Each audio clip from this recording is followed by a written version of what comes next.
C sharp.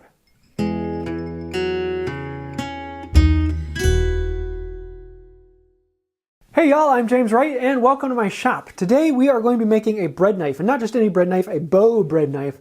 And this has a beam over here. The nice thing about the beam is you can kind of use it as a spacer to get the exact same thickness cuts every time, as well as it just is a kind of a fun project that you can make fairly quickly. I'll have links to the blade and other things down in the description below, but for right now, let's dive into the project. I'm going to be using a piece of cherry that I have. This is about 2 inch wide by about 3/4 inch thick. About 8 inches longer than the blade. I'm not looking for anything particular. I'm just kind of making this design off the top of my head. So I'm putting my hand on there and seeing, how long does the handle need to be? How much of a space do I want between the holes for the saw blade? I want to place everything so there's enough meat for the screws to go into, but then there's enough space on the other side of it for a gap for the bread to go into. I'll just use different rounded items to create the rounded shape I have on. There is no right or wrong to this. I'm just going to make something that looks good to my eye and seems to fit well in the shape of a bow, as long as there are 2 connection points that will hold that blade. Once I get it all drawn off, then I can cut off the excess at the end of the handle, and we're ready to start shaping this thing.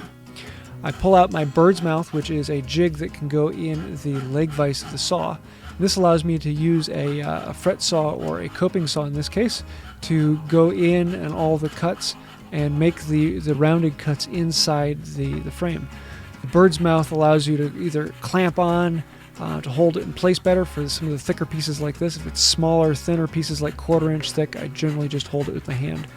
But the clamp makes it fairly easy to cut all the way along this seam. Now this piece I'm cutting out here in the middle of the bow, I want to save that. I'm going to hold that until we get to the cutting board. We'll use that next time. So once I get it all cut off, we can clean up the marks with a spoke shave. And this is a rounded bottom spoke shave so I can get into the corners. A card scraper really makes it easy for working around things if you don't have a spoke shave, as well as a rasp or file. There are many different things you can use to actually shape this, and as long as you experiment to play around and don't feel like you have to be locked into one thing or another, you can actually make the shape with just a chisel. And honestly, one of the most enjoyable tools to use in the shop is a freehand chisel, especially for these outside corners. It goes fairly quickly, or you can just notch them off, and you have a working tool. It's really, really fun once you get your head wrapped around it and your hand gets used to just running freehand. Experiment, play around, and have fun. This is what the shop is all about. Now, it is very important that your camera be out of focus in this, because I want to cut off the handle off of the bow. So rather than cutting that off with a fret saw, I just cut down to the saw and then broke it off. Now, because it's the Wood by Wright channel, I want everything to have a good, solid chamfer. And on a lot of the outside edges, I can just use a plane to chamfer the edges, but this has a lot of curves and inside corners. And so for some of the smaller flat edges, I can bring in a block plane. But what do I do when I get to the outside corner here? I found that I can use a spoke shave to round that around, as well as I could come in with a chisel and round it. And the chisel idea really kind of scares people, but with a little bit of practice and trying not to take off too much, you can make a really nice chamfer that matches the exact same length all the way around that you are left with from the plane. Just a happy time with the chisel. And you may hear me say this a lot, I love my chisels. Once you learn how to use them freehand, you can do a lot of things. Particularly like the inside corners on this. Chamfering those out, you can ride the bevel and let it slide down the plank and clean out that corner. Just keeping the bevel down and letting the bevel ride on it, taking off a little bit at a time, you can clean it off. Then doing the inside area, just like a plane, just taking it little bit by little bit, not taking off too much at any given time, making sure you're running with the grain and not pushing in the wrong direction.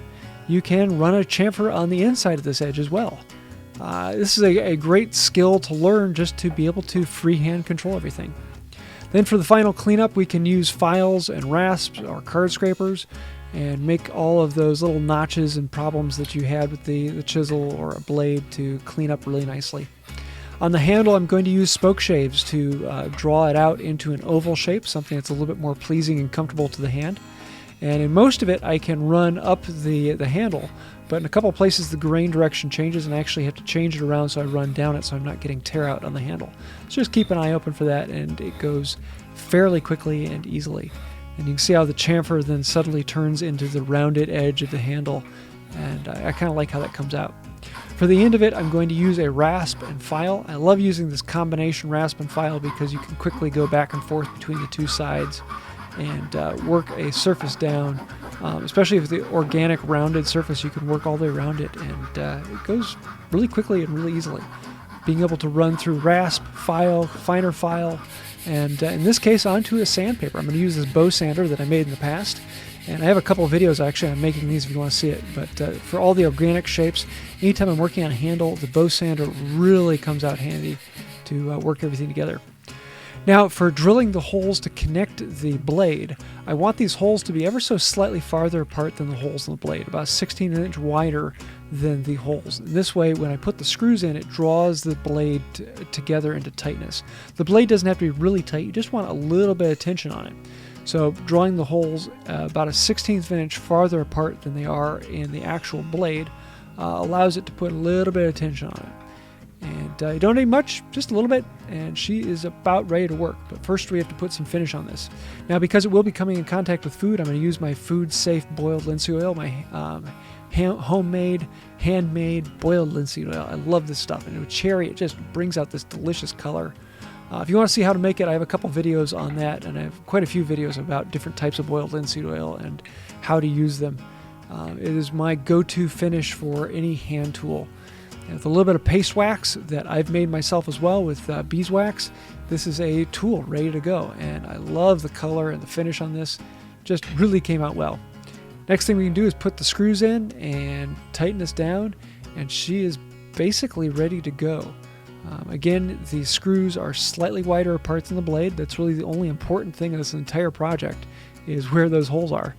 The holes are drilled so that it gives a little bit of bite, but not that much. Then we can test it out.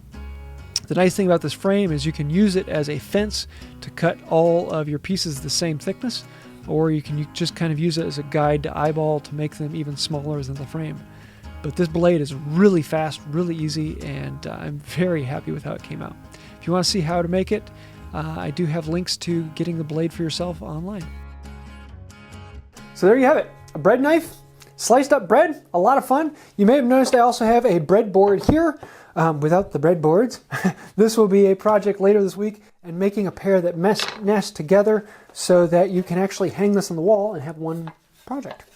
So I hope you've enjoyed this. I do want to say thank you to the patrons on Patreon, all those who help out with buying plans and other things for sale, t-shirts and card scrapers.